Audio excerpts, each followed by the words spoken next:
नमस्ते, मी आयुष भाऊसाहेब गोरडे, इयत्ता तिसरी तुकडी मीना. माझ्या शाळेच्या मुख्याध्यापिका कल्पना वाघबाई व माझ्या वर्ग शिक्षिका मनीषा कदमबाई यांनी मला एक प्रयोग सांगितला आहे. त्या प्रयोगाचे नाव आहे बिना पंप व बिना लाईटचे शेतातले पाणी शेताला किंवा झाडांना कसे द्यावे.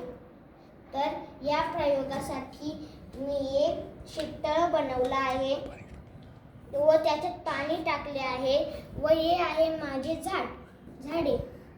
आता मी प्रयोगाला सुरुवात करत आहे. तर त्यासाठी मी एक नळी घेतली आहे आणि पाण्यात टाकली आहे व नळीचे दोन्ही टोक बंद केलेले आहे.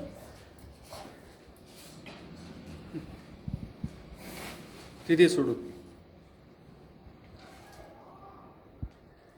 व हे बघा, झाडांना पाणी येत आहे.